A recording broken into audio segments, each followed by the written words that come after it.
All right, with that, I am going to hand it over to the stars of the day, starting with Laura McMillan, who is your host for this presentation. Laura is our VP of Training Development here. She has written a number of op-eds and also participated in a lot of the early discussions around ELDT.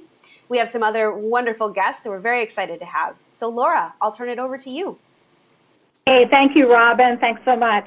Greetings, everyone. Thank you so much for taking time out of your busy days to join our Entry-Level Driver Training 101 webinar.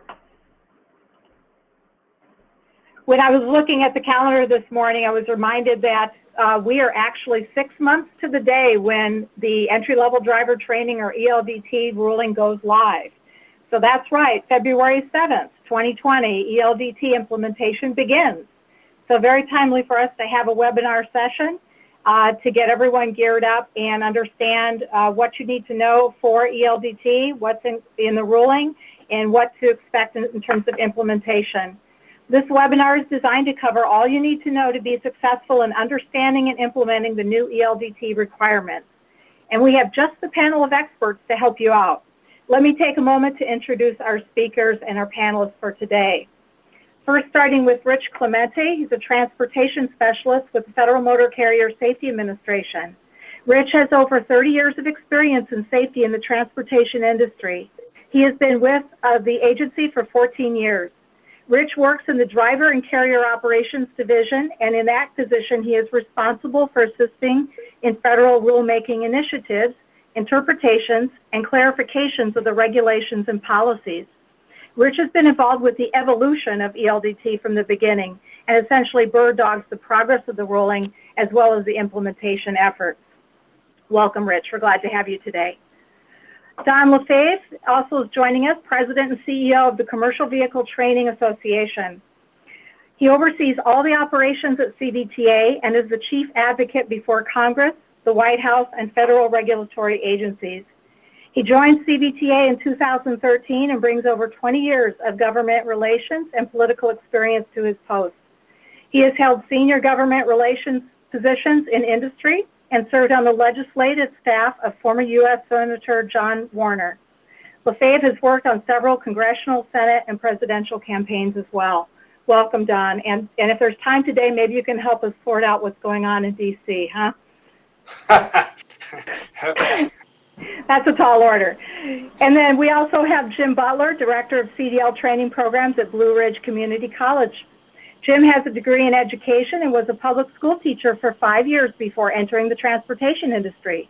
Jim was an operations and business development leader for a 300-plus employee trucking company. And as Director of Transportation and Logistics at Blue Ridge Community College, Jim has sponsored 2 bills through the Transportation Subcommittee in Richmond to allow community colleges the opportunity to raise the standards for students entering the field of transportation. Jim is also a big believer in virtual simulation use in training professional drivers, and he's very engaged in outreach at the college and is collaborating with statewide agencies to build a new credentialing model that offers logistics training to underprivileged and students with disabilities. And we thank you for all of that effort, Jim. Welcome. So before I lob questions at our panel, just very quickly, a review of our agenda. We're going to go through a very high-level ELDT 101 overview that I'll provide to level set us. Then we have several questions for our panel where we dig into ELDT and learn more about the ruling.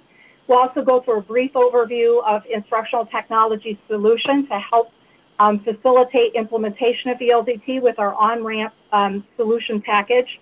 And then we'll also be taking your questions. It's a great opportunity to ask questions of the expert panelists that we have today. So again, just a quick overview, and that's what I'm going to start out with here, just so that we get level set on the basics of ELDT. And it's just meant to be a quick summary. Believe me, we'll be getting into more details as we talk to our panelists. So just in a nutshell, the live date again is February 7th, 2020 for entry-level driver training. The final rule was actually issued December 8th, 2016. So that goes back a few years, and this has been underway as far as behind the scenes getting things geared up. And the actual live date comes up pretty quickly here in 6 months. There are new curriculum requirements, new requirements for training providers and instructors, and new record-keeping requirements as well. Everyone should understand that ELDT will significantly increase the time and person power, instructor power required to train new drivers through your school, your private fleet, or if you're a carrier-based school, this new ruling applies to you as well. So there are two key parts to the ELDT curriculum. There's the theory, otherwise known as the classroom instruction. All students must achieve 80% proficiency in each of the 30-plus core curriculum topics in the new ELDT curriculum.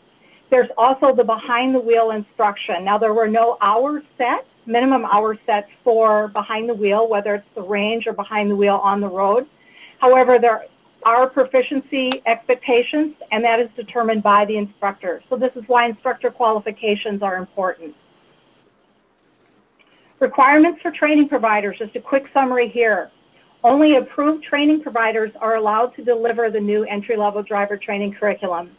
Training providers must apply to join the yet-to-be-built Training Provider Registry, also called the TPR, and self-certify that they meet all of the ELDT requirements. Training providers must track all student completion data and share it with the TPR. And in the event of an audit, training providers must be able to supply documentation to prove that they meet all of the requirements. So I'll sum up this quick overview by saying there's a lot to unpack on ELDT. Fortunately, our expert panel will help us unpack the rules and help us focus on what we need to know. So let's begin with this first question. And I'm going to address this to all of our panelists. So what is the single most important thing CDL schools, private fleets that are running doctor-driver programs, or for hire motor carriers with an in-house school, what do they need to know about ELDT? I'm going to pass that to all of our panelists, Don, Rich, and Jim. And Rich, would you mind going ahead and taking that first? Not at all. Thank you, Laura, and thank you for the kind introduction and the overview of the ELDT rule. I would say, to me, the most important thing is for the first time, basically ever, heretofore there has never been a federal training standard for commercial motor vehicle drivers. This is a large undertaking, and we've got a lot to cover here today, but individuals who will be applying for new CDLs after the Feb 7, 2020 date for the first time are going to have to receive the training that you talked about, the theory and the behind the wheel. So that, I think that's a key point from my side of the house. Great, awesome. Don or Jim? Yeah, thanks, Laura, and thanks, Rich. I think the most important thing that everybody needs to understand is what the rule actually requires, and how to develop a compliance strategy around those requirements. I think one thing for the participants today to understand is obviously have a firm understanding of the federal requirements, but more importantly, they need to understand what their state requires, because if you're not in compliance with your state laws and regs, you're not in compliance with ELDT. And this will particularly impact those that are delivering pre-CDL training in the fleet sector who may not be registered as schools and may not be unaware that they have to be registered as a school. Yeah, good point. So there are some states, as you're saying, Don, that are adding to the minimum federal requirement and actually expecting minimum hours in some cases for behind the wheel time, as an example. That is one example. Another example is simply if they require repayment. There's consumer protection that require employers deliver training at no cost in some states. So it may be a simple instance where carriers never thought that they would have to become a school. They may have to be under the state's laws and regs. Okay, good point. Jim, what are your thoughts? Well, thank you, Laura. This is Jim. And I just want to say in my very quick answer that the best thing right now, because we've got 6 months, that seems like a long time, but for schools such as mine that have a lot of stuff that they have to put into place, now's the time to get started. So I think to be on this call right now on this webinar with Instructional Technology is probably step number one, is a great step to take, just to follow the steps get this moving so you're ready when the hammer drops, I should say. That's right. It's a good point. Just to get early as possible in preparation and not wait till the last minute, because it can be a lot to absorb, huh? That's right. Absolutely. So thank you for your responses to that one. And I'd like to focus a little bit on something that's come up recently. So 3 weeks ago, FMCSA issued a notice of proposed rulemaking requesting a partial extension for the compliance date for ELDT. It essentially is requesting a 2-year delay for parts of the rule, not all of it. So Rich, since this is in the FMCSA space, would you mind talking us through this and tell us about this most recent NPRM regarding the 2-year delay, what that means and what it doesn't mean? Absolutely, Laura. Let me start by saying that you mentioned in your slide overview about the February 7, 2020 kickoff date. And yes, that is coming 6 months from today. However, with this notice of proposed rulemaking that was published July 18th, last month of this year, the agency proposed to delay 2 key parts of the rule. The 2 key parts of the rule that we're proposing to delay are the requirement that the schools send us the proof of training, the schools that are on the registry, the proof of training, the theory and the classroom training and the behind the wheel training. That part was proposed to be delayed for 2 years till Feb 7, 2022. The other part of the rule that was proposed, this was from the original 2016 rule, that was proposed to be delayed, is the whole, those certificates, the training, proof of training that we would have being sent to the state driver licensing agencies and that was also proposed to be delayed until February 7, 2022. Keep in mind that when the rule was finalized, the 2016 rule, it was made very clear from the committee that worked on the rule that all of this transmission that I'm talking about would be done electronically. There'd be no paper certificates or training certificates or anything like that. Schools that would register to get on the TPR and all of these 2 delays that I'm talking about, everything is being transmitted electronically. So long story short, the only part of the rule, the 2016 original rule, that is staying with the Feb 7, 2020 date is the requirement that the prospective schools that want to get on the Training Provider Registry to register with us electronically, self-certifying to get on the list. We've started to get a lot of questions, and we can get into this later, of how schools can start registering now to self-certify to get on the TPR. The system is not currently ready. The IT system here at FMCSA is not ready for people or for organizations or motor carriers or anyone else to register to get on the TPR yet. It is important to note, and I think I did say this, that even with those proposed delays that I talked about, the Feb 7, 2020 date stays, which means that after that date, students who are going to be new CDL applicants or seeking to get endorsements, the P or the S endorsement, or the H for the knowledge test, would still have to get the training after Feb 7, 2020. So this NPRM I mentioned also has a few very minor clarifying changes to the 2016 rule in the NPRM, but it basically does not change the predominance of the 2016 rule. These are just some minor technical things other than the 2 major delays I mentioned. The comment period on this NPRM closes August 19th. The agency has to analyze all of the comments, and then we will be publishing a final rule fairly, as soon as we can to get that out before, obviously, the Feb 7, 2020 date. So that's kind of what's going on with the proposed 2-year delay. Okay.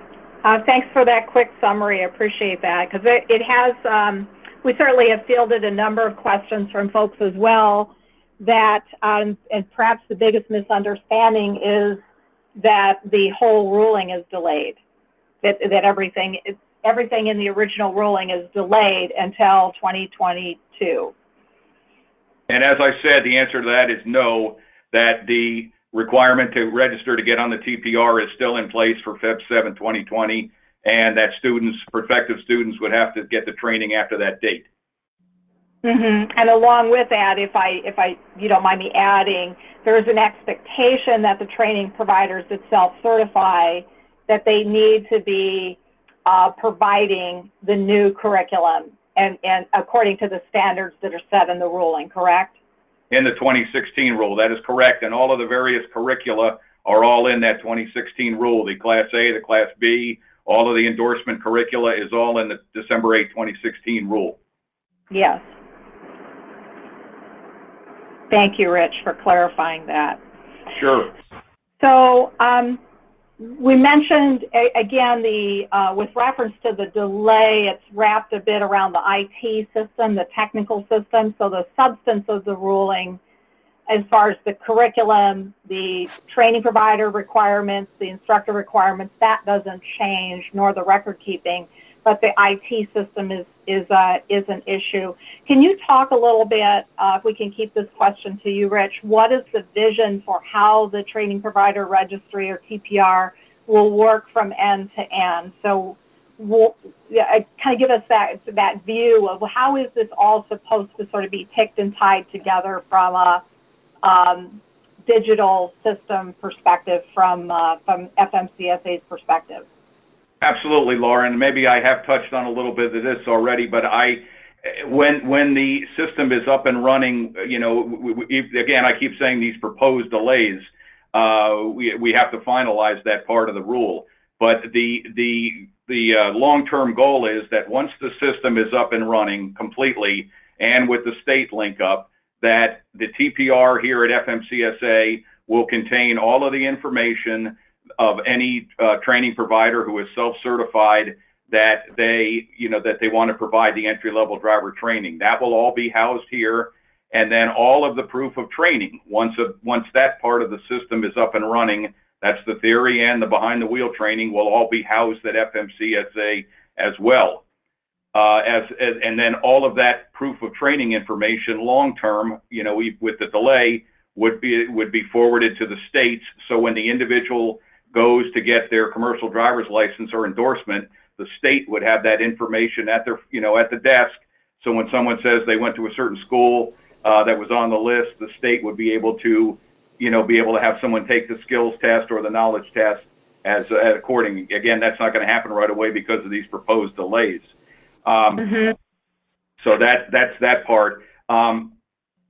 Again, I mentioned that there's no paper transactions, and one thing I did want to mention in this as well, and you kind of touched on it earlier, the part of the 2016 rule that didn't change was there's a section in there, 380.703, this is in the 2016 rule, that lists all of the criteria that a prospective school is certifying that they meet, and that includes instructor requirements, and that they're training the curricula, and that they have the range facilities. And Don mentioned, and I'm glad he did, that if there are any state requirements that go above and beyond, if you're a school in the state and those requirements go above and beyond the federal requirements, you're also certifying that the school meets the state requirements as well.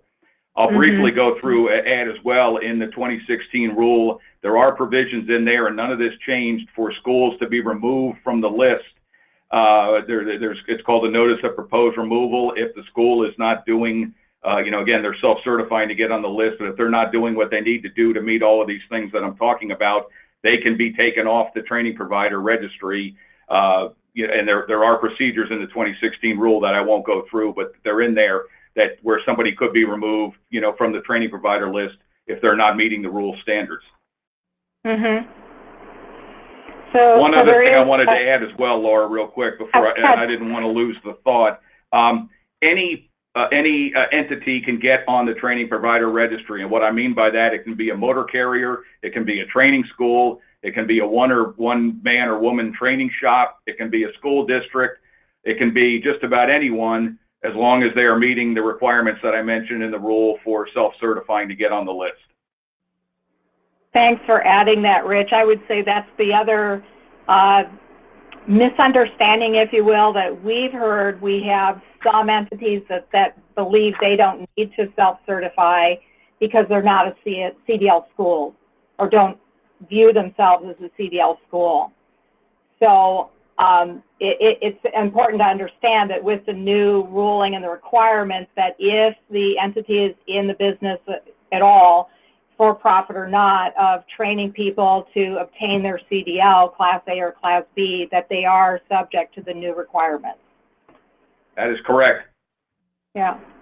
So while we wait for some of the IT systems to be resolved, particularly the pieces on the back end hooking into the state agencies, what record keeping should schools be doing on their own until that IT cycle is complete between the TPR and the state agencies?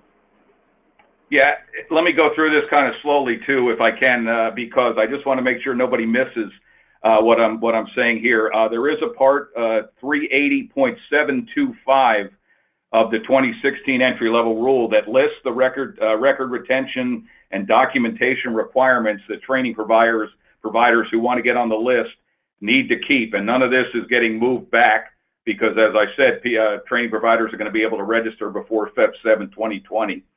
The providers must retain the following: their policy containing requirements for driver trainee applicants related to controlled substance testing, medical certification, licensing and driving records, copies of the driver trainee's commercial learner's permit or CDL as applicable as required by Section 380.707A.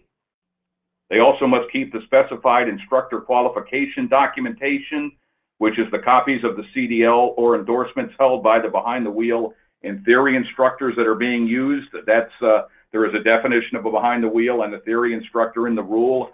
That is that documentation. Also, they need to keep a copy of the Training Provider Registration form, which would be submitted to the Training Provider Registry when they attempt to register to get on the list. They also have to keep their lesson plans for theory and behind the wheel, both range and public road. And the retention requirement in the 2016 rule is that the training providers must retain these records for 3 years, from the compliance date.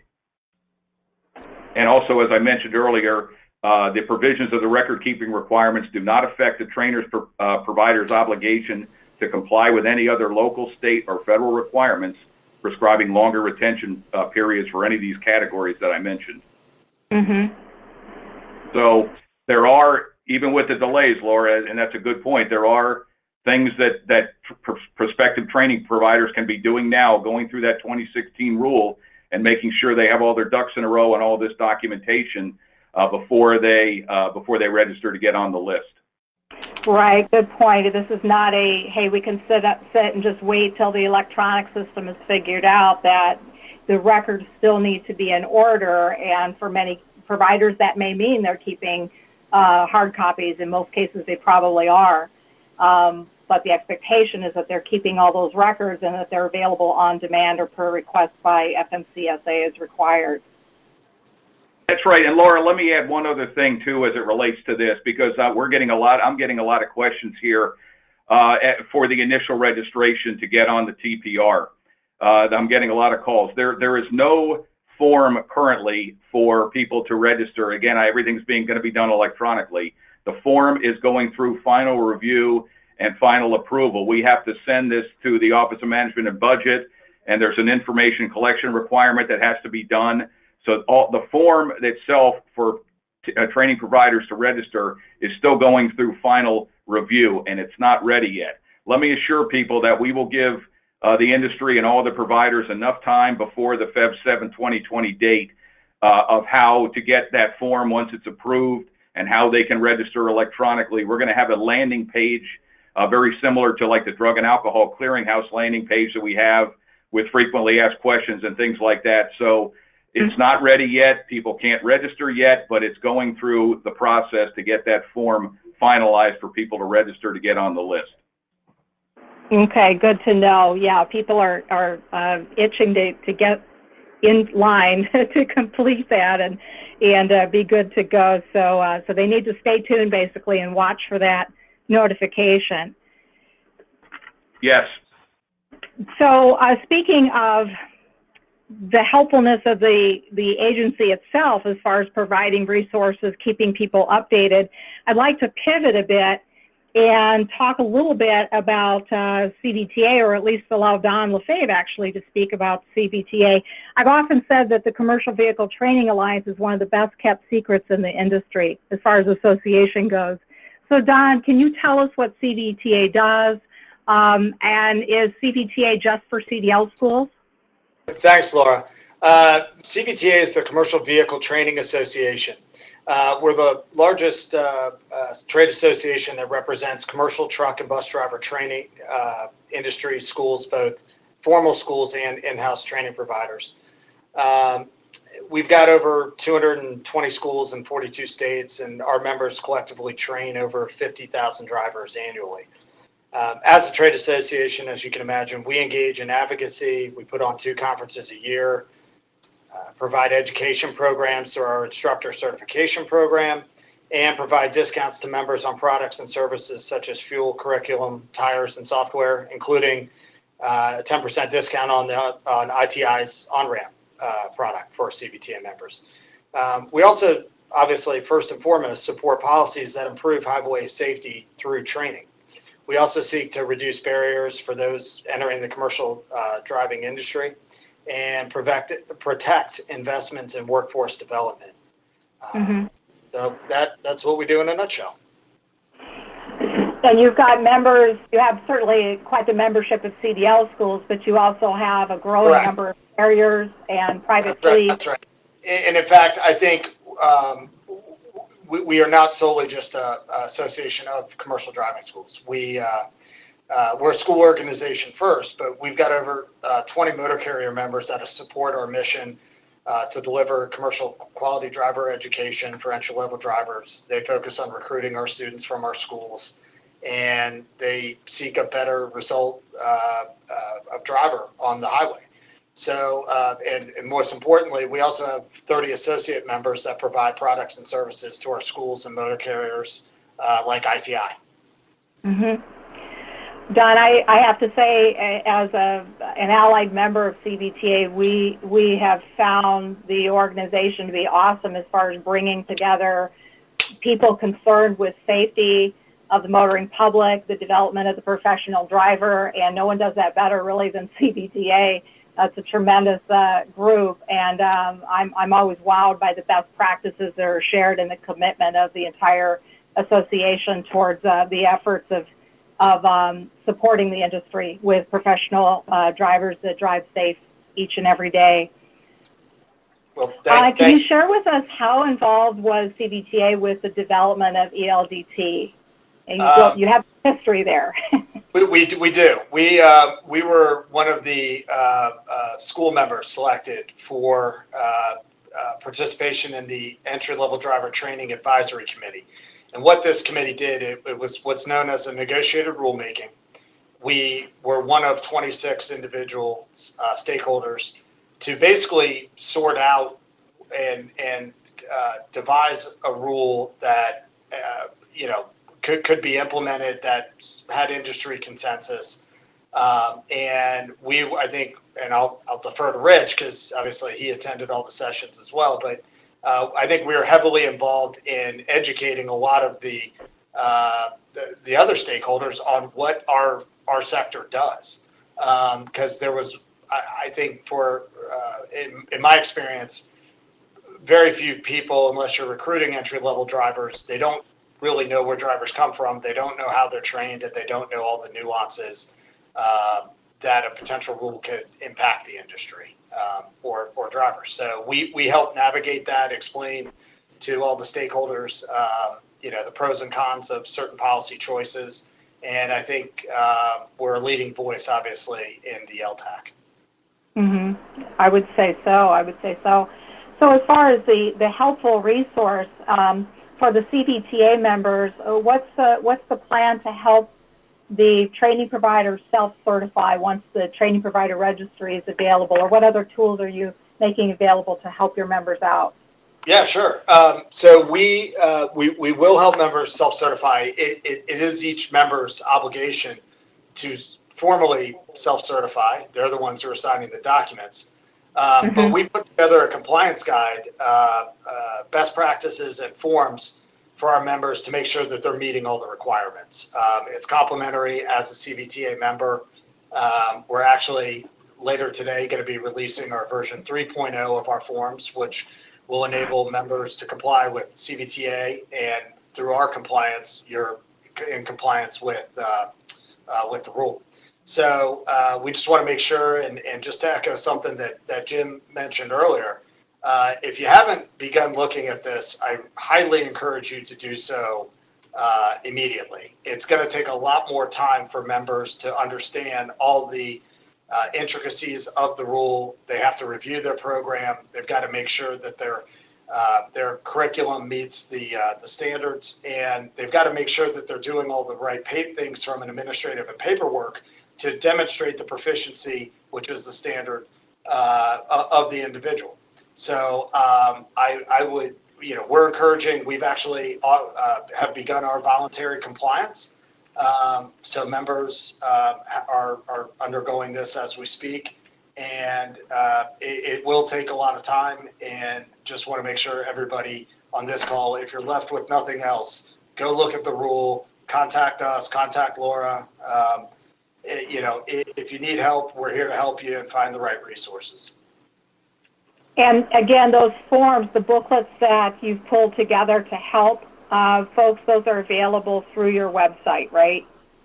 They are. They're in our member protected area, but if you're a member, they are complimentary. Okay, awesome. But they are excellent reads and easy to follow guides. They were very well written. So speaking of which, getting an early start and getting underway with ELDT, as Jim talked about, that's important to get involved early, and knowing that at the end of the day, execution it matters, and the success of ELDT and its implementation really comes down to the schools and the leaders of those schools. So Jim, we'd like to give the floor to you to first tell us about your school. Tell us more about what you do at your school and the kind of programs you run there. Yeah, sure. Thanks. Blue Ridge Community College is in Virginia. It's been around since for 52 years. My school has been open for operation for about 22 years. We operate, we're a smaller school here. We do about 125 students a year. I went back and looked yesterday. So we graduate about 125 Class A and Class B drivers out of here. There's 3 or 4 full-timers here and a handful or so of part-time adjunct instructors. So we're a state-run in-house program operated by the state. So all my curriculum's got to pass all those state approval people. So we are also a DMV test agency, test center. So I'm issuing CDLs here out of the schools to graduates, and we are soon to get. We'll also be issuing learners permits to our potential students to get the learners permit. So we try to stay ahead of the game. This is not a curveball for us. This ELDT training is not a curveball for us. So we know it's coming. We're trying to stay plugged into as many people as we can. We attend seminars and training sessions, and my administration highly endorses that to make sure we're not behind the 8 ball here when it's too late. So that's pretty much it in a nutshell. Thank you. Okay, thank you, Jim. So we'll just ask you for your thoughts in general for the whole group here, but I'd like Jim to start with, when you think about ELDT, what are your thoughts about the ruling, the requirements, both the good and the bad? What are the challenges and the opportunities that you see coming? And Jim, if you wouldn't mind starting for us. Yeah, sure. Thanks. Well, I think I don't really see that it's a good and a bad. I see there's just one objective here, and everybody who's on the call right now who's listening probably shares my mindset that we should be trying to, whatever it is, to up our training to make sure we're not just compliant, but that we're giving the best training we can give to our students. I've told many students the most important and the most dangerous thing you're going to do every day of your life is get behind the wheel of a vehicle. And when you get behind the wheel of an 80,000-pound tractor trailer, that's really a lot of responsibility. So I think making sure we're on board with ELDT is not just a matter of, you know, becoming compliant, but it means we've got to really enforce the teaching requirements that are out there to make sure we're covering the bases. So there's really not any bad to it, I don't think, but I think maybe the good and the bad are mixed up in one, because it does require some more work from everybody involved in training. Mm-hmm.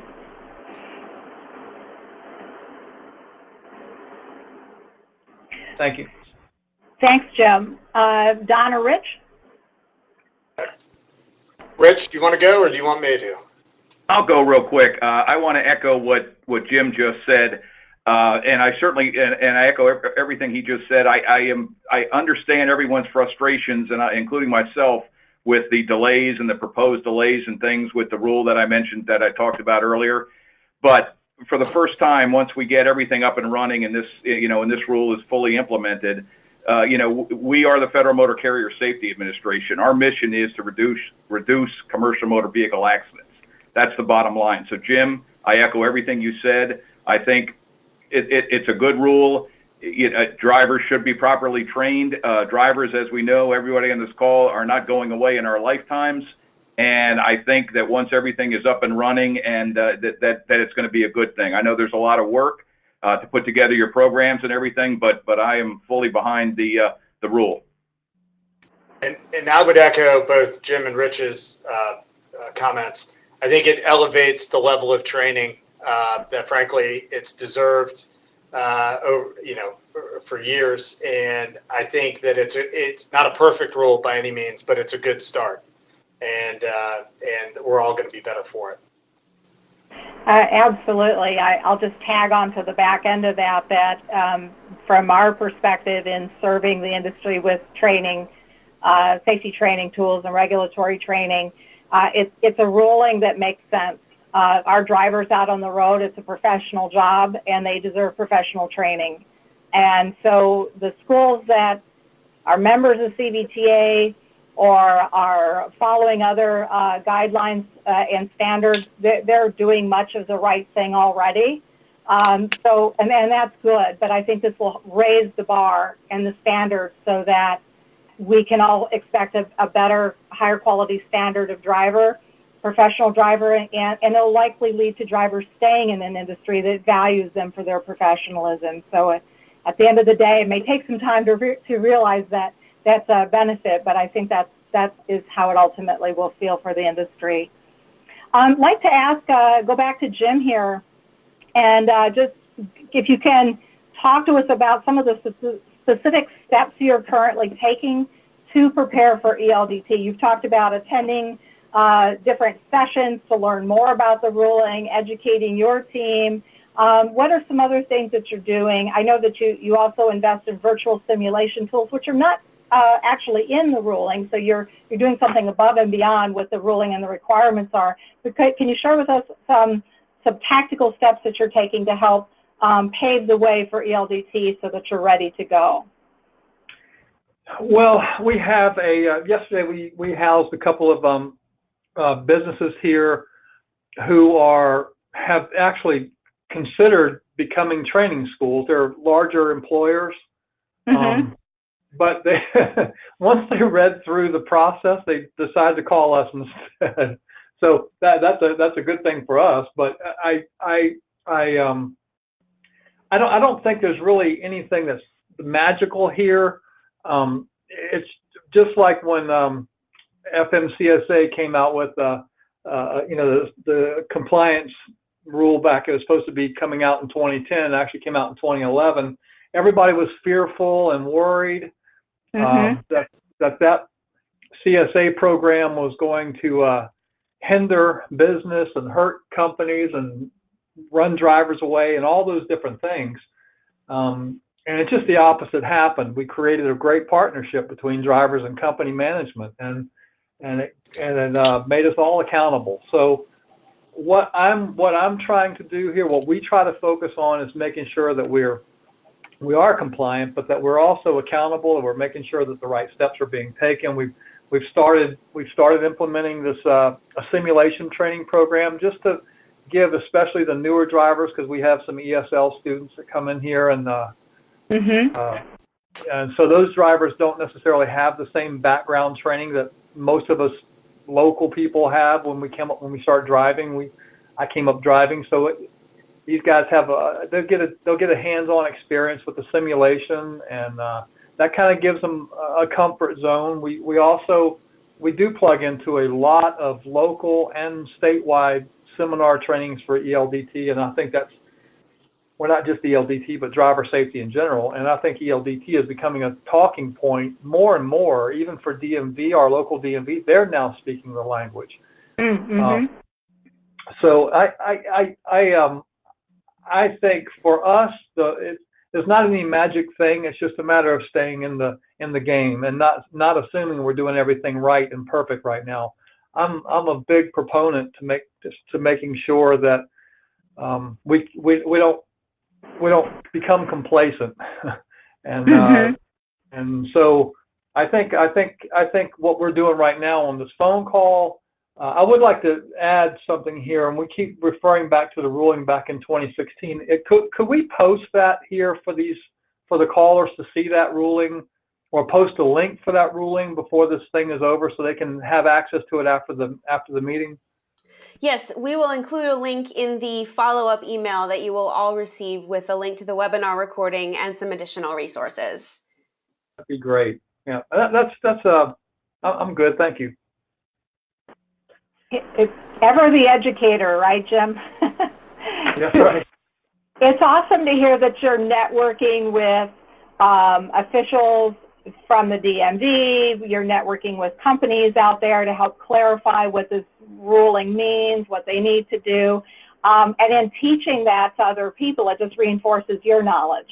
So it actually builds on where you're starting and helps prepare you even more. So that's awesome. And I would certainly encourage for folks that are up for that challenge as they're embracing the ELDT requirements to start socializing it, bringing it up, talking about it with your network, because it will just reinforce your knowledge, help clear up any misunderstandings, reach out to the resources available to you that we'll make available, and also for the panelists today that are accessible as well, so that we get the word out and people are talking about it and getting familiarized and not shocked when things go live.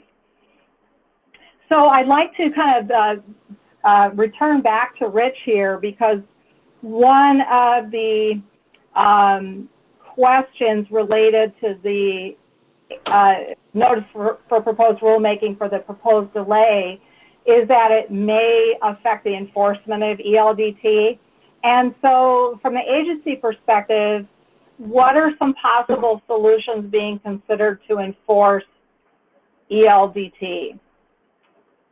Yeah, Laura, this is really one of the toughest ones, if not the toughest one for me to answer. But let me say this: I cannot speculate at this time exactly any specifics or potential options on how the rule will be enforced, and until these connections that I talked about, all the IT connections, are fully implemented. Let me assure everyone on this call that we are keenly aware of this issue, however. And again, I can't get into a lot of specifics. What I will say is we will be using a lot of the same enforcement tools that we currently use for any enforcement of the rest of the federal motor carrier safety regulations, including hours of service.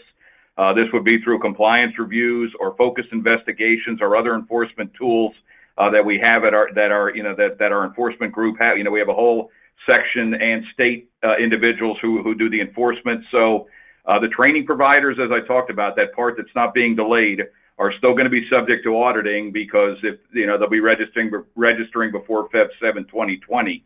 So all those record keeping requirements I talked about earlier, they would be subject to those requirements after Feb 7, 2020. So it's really hard for me at this point to get into any specifics on the two parts of the delays, other than we'd be using our normal enforcement tools at this time. So one thing that we could also offer to our participants today is a link to the proposed rule for the delay, which allows the participants to provide comments back to FMCSA, and this is an area that they can comment on, correct, Rich? Yeah, I was going to suggest, Laura, after the call's over, I can send you, Jim mentioned the 2016 rule, I can send you a link to that and to this NPRM I've been talking about. Right, and with the most recent NPRM, the comment close date is August 19th, so there's a couple of weeks here, and it's not a terribly lengthy NPRM if people can take a gander at that, and if they care to provide some comments. And I know you folks do take the time to look at the comments and consider different options or solution suggestions out there too. We have to look at every comment filed, Laura. We have to analyze every one. We have to do that. Yeah, absolutely. And I encourage people to comment. Absolutely, you betcha. Don or Jim, do you have any thoughts here? I do have some thoughts, and Rich, as Rich knows, we will be commenting.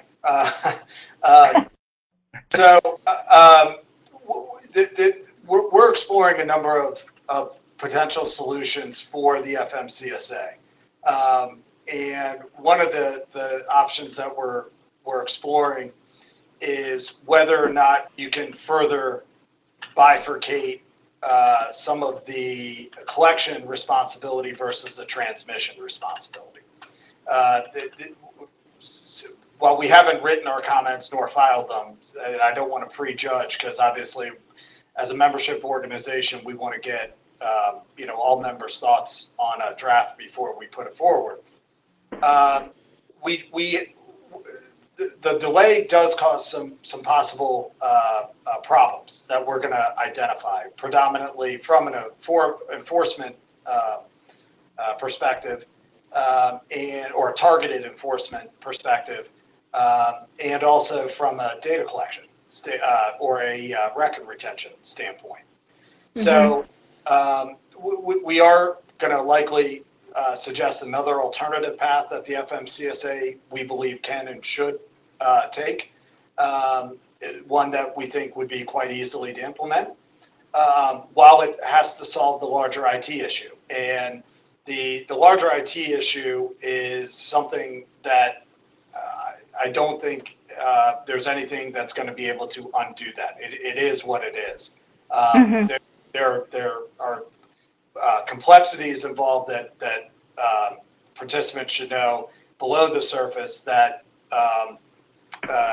that make this a 10 to the 10th power difficulty. So mm-hmm.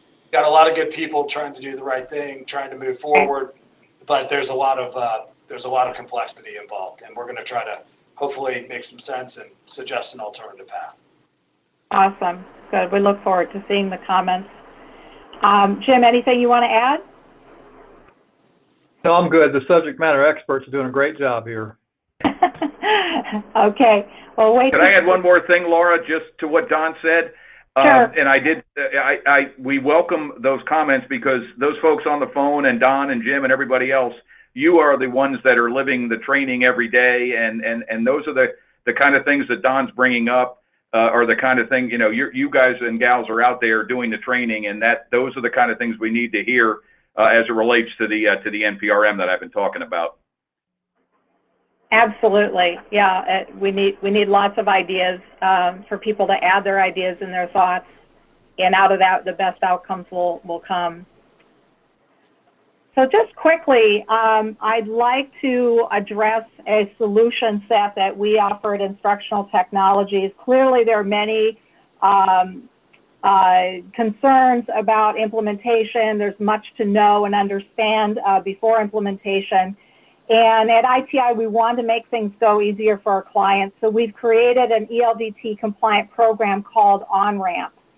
And just quickly, OnRamp is an online training program that meets the ELDT theory and all of the testing requirements on all 30+ core curriculum areas. So it's ready to go right now. It's something you can begin implementing. If you're not used to online training, we suggest connecting with us. We can get you access to take a view at lessons. and then encourage you to move forward to implement a ready-to-go package that will minimally meet all of the theory and knowledge requirements for ELDT. The online training that we offer works on any device that connects to the internet. So whether your students or your drivers have access to iPads, smartphones, laptops, or PCs, workstations, if they have access to the internet, they have access to our training. We do have a custom-built learning management system that's designed specifically for CDL schools and CDL training entities that will automatically administer the tests and send student completion data to DOT's Training Provider Registry. So that means for the administrators, for the training administrators out there, it means automatic data collection plus record keeping and all historical record keeping held in our learning management system for your ease of use and convenience. We also allow group training with on-ramps. So we recognize that many training providers like to blend instructor-led training with online training. An on-ramp is designed to either be used as a self-paced, individualized per lesson module, or can be led by an instructor and still automates the test delivery to the students so that they can complete the test and have that record keeping there. And all of our on-ramp courses for ELDT are evaluated on a regular basis and updated quickly to meet the new regulations and changing requirements. So you have the most up-to-date content ready to go as you deliver entry-level driver training.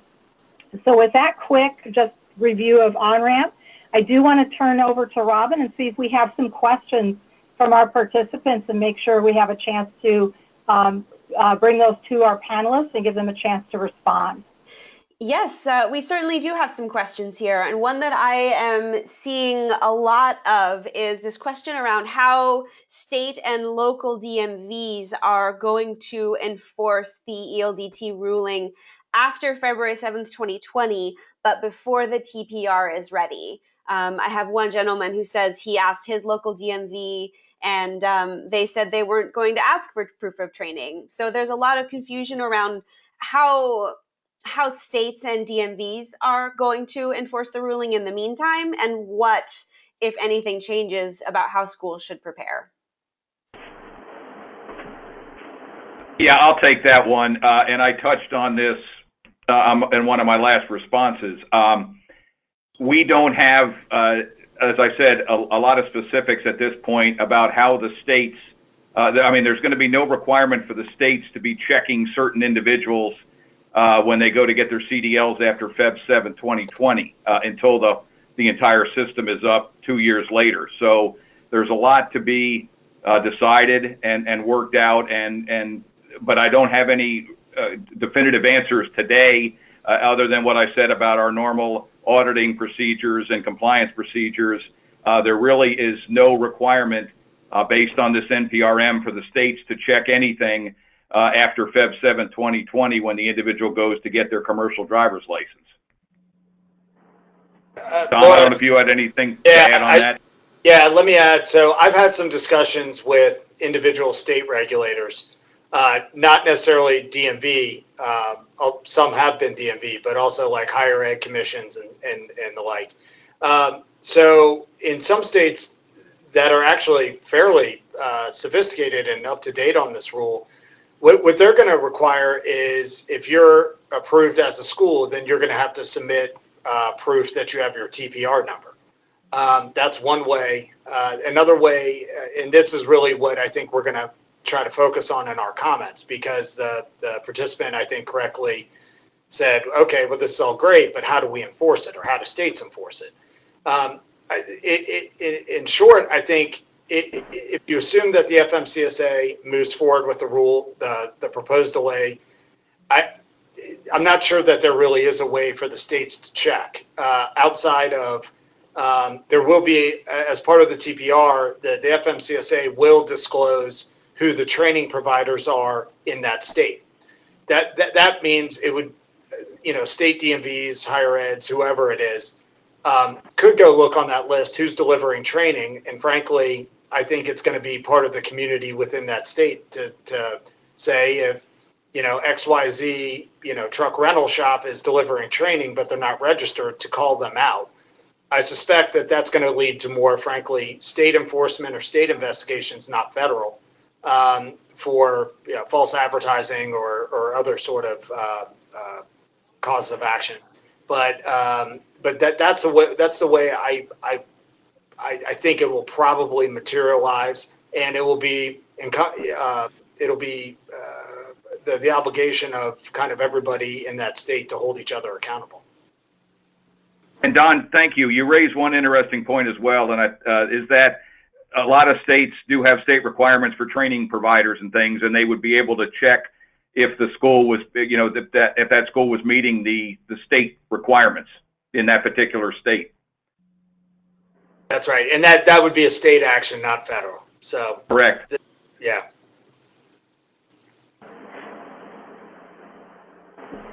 All right, on that note, we have a good follow-up to that, which is someone is wondering, where can we look up the state requirements for our individual states? Call me. I've looked at enough states now that I have a fairly good database on how this process works. And if you indulge me for just 2 minutes, there's a camp of states that's very higher education centric that really does require anybody providing training to typically become a school. There's a segment that in most states, oddly, most states do provide employer exemptions. I think where particularly motor carriers that deliver pre-CDL training are going to get caught is, are they technically an employer or do they have to become a school?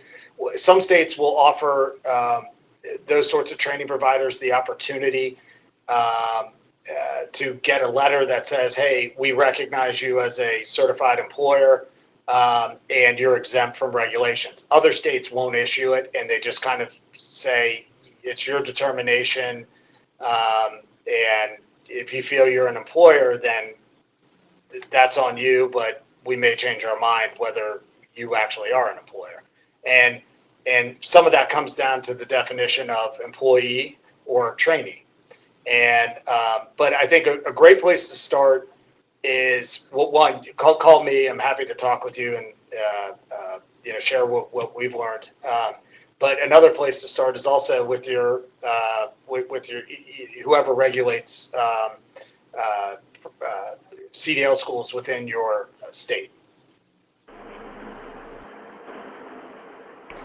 All right. We also have someone wondering, why are actual hours not required as far as like a minimum number that students are required to go through? What was the reasoning there? So, Rich, you mind if I take this? Go ahead, Don. So what was recommended was 30 hours by the LTAC. That was later dispensed with by the FMCSA because there's no data to suggest that 30 hours actually equated to safety for behind the wheel. The reason that most, and we had to explain this to nearly 95% of all the participants at LTAC, CVTA has long been opposed to overall hours. We do want a performance-based rule. Students learn at different paces. The hours required will vary student to student. We also opposed overall hours because it has financial aid implications. So anybody who participates in what's known as Title IV, or the federal government loans and grants program to pay for school, if the FMCSA were to set a number at, let's say, X, it potentially would have undone all of the financial aid, and obviously financial aid programs exist to help people pay for school. So, but in terms of the BTW, one of the things that the FMCSA will require when everything's up and operational is for all training providers to disclose the actual number of behind the wheel hours an individual received. Now, that will vary whether it's a Class A or Class B license. That will vary based on the type of equipment. If you're training on manual Class 8 vehicles, that's likely more hours than an automatic or a Class 6 vehicle, for example, that may be towing a trailer. So the FMCSA will collect all that data and then ultimately analyze whether or not hours have an impact. To be honest, there's no definitive evidence. There have been certain studies that have looked at, is there a magic number? And I'm not certain of any one particular data set that has definitively proved that X hours equals a safer driver. All right, that is all the time that we have today. We are at the top of the hour. For those of you who submitted questions and did not receive a response, don't worry. We have them all recorded. We will follow up with you individually and do our best to help you. Thank you all again so much for joining us today. You can see on the screen here, there are some links to follow-up information as well as an email address. So if you have questions about on-ramp, about ELDT, or anything we discussed today, feel free to go to those links on the screen that you see. And Laura, I'll hand it over to you for the final closing. Thank you, everyone. As Robin stated up front, there will be a recording available and materials sent to everyone who participated today with additional links and access to our panelists. Thank you again to Rich Clemente, Don Lefeve, and Jim Butler for joining us today and serving as experts on our panel. We really appreciate your time. Thank you to everyone. And keep the conversation going. And we look forward to talking with you more about entry-level driver training. Thanks, and make it a safe day.